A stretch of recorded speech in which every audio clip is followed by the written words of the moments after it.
What's good? It's your boy Fanon. All right.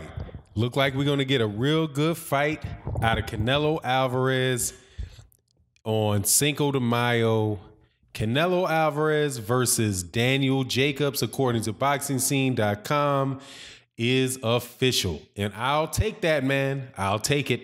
Like, as most people know who are familiar with this channel, I am a big fan of Canelo Alvarez. I am a constant supporter and defender of this man, and I'm trying to tell people that Canelo, that Cinnamon takes the tough fights, man.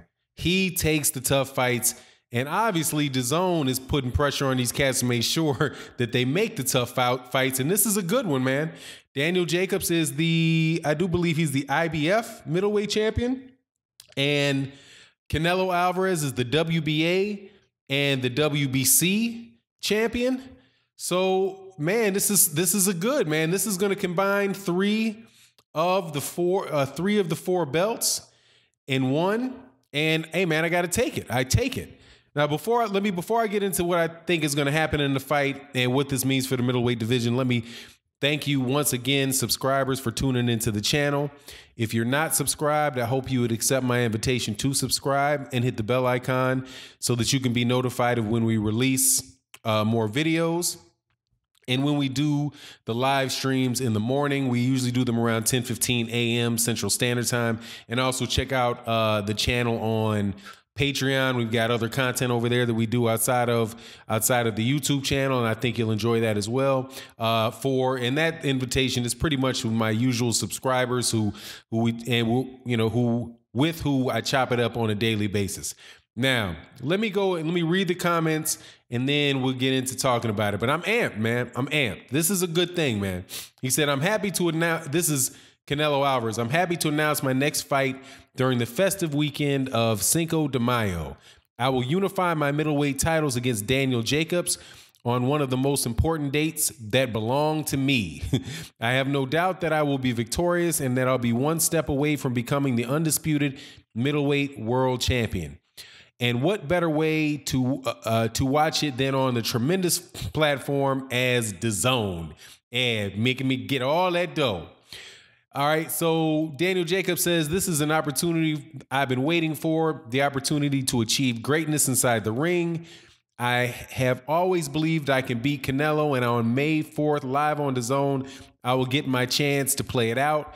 It has been nearly 4 years since Canelo has faced an American challenger. It's going to be a huge event where I believe I will cement myself as the best middleweight in the division. Now, this is going to be a good fight, man. This is going to be a good fight, but I'm going to tell you right now, dog, I got Canelo. I got Canelo beating Daniel Jacobs. I think Canelo Alvarez is Canelo Alvarez is a more experienced fighter. I think he's a more well-rounded fighter, in that he can stand right in front of you, make you miss. He can fight on the outside. He can walk you down. I favored Canelo Alvarez to win this fight, and I think that it is, 55-45, 55-45 though, 55-45. But, so it's a good fight, and I'm really happy for this man. The thing that I was worried about for Canelo was that Canelo was going to just kind of milk his belts and not fight the toughest competition out there. And, I'll take this, man. Of course, the fight that I really want to see is Canelo Alvarez and Jermall Charlo. Jermall Charlo is mandatory. I do believe is mandatory for the WBC belt. But, man, I'm staying consistent with it. I'm going to stay consistent with what I say, that I look forward to the unification of all of the belts in any division. So with 2019, that is very much a possibility for the middleweight division. And I'm excited about it. There were rumors that were out that Gennady Golovkin and Canelo Alvarez were gonna do a rematch. I held off on doing any videos about that because I was hoping that wasn't the truth. That I had not heard any official announcements on it. And I knew that people were pushing for the Daniel Jacobs fight. And man, I'm happy that I didn't jump out there with that and go down that line of thought. This sounds pretty official. You also have De La Hoya talking about it. He said Canelo wants the best fights and the biggest challenges. That's what he did as a 154-pound champion, and that is what he's doing now as the king of the middleweight division. We are also proud to demonstrate to boxing fans that this new partnership with DAZN means the fans will get pay-per-view level fights without the cost of pay-per-view.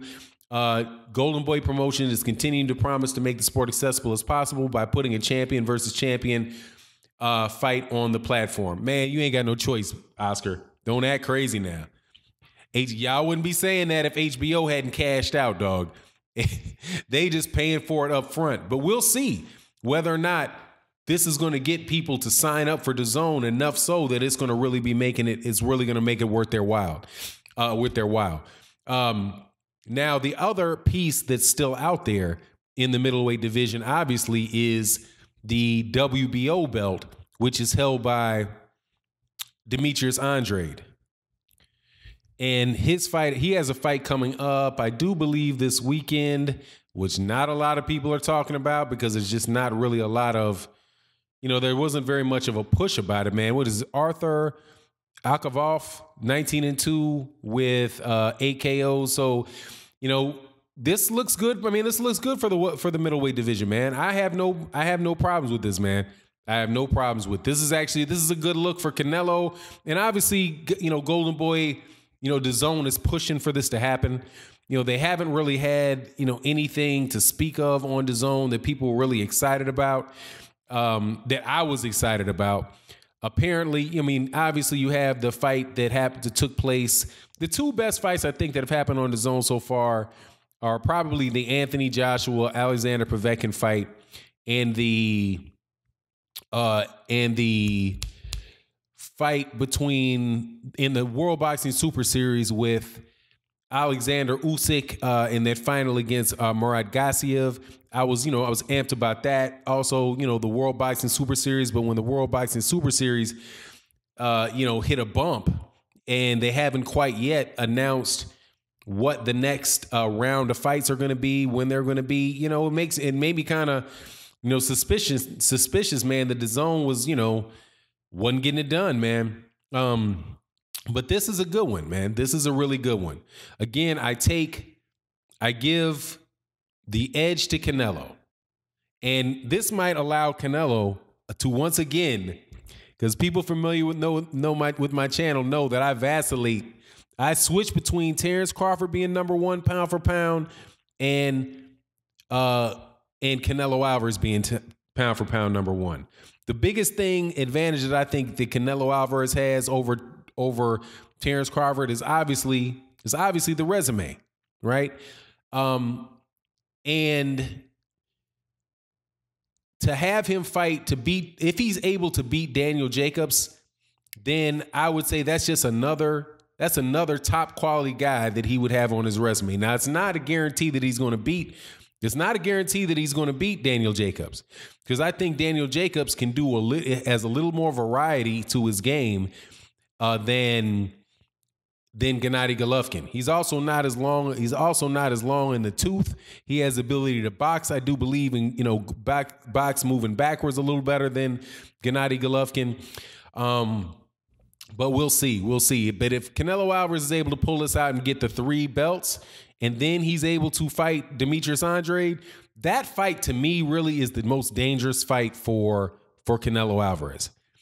Besides Jamal Charlo, right? I'm going to leave Jamal Charlo out of this because, honestly, man, Jamal Charlo doesn't have a belt.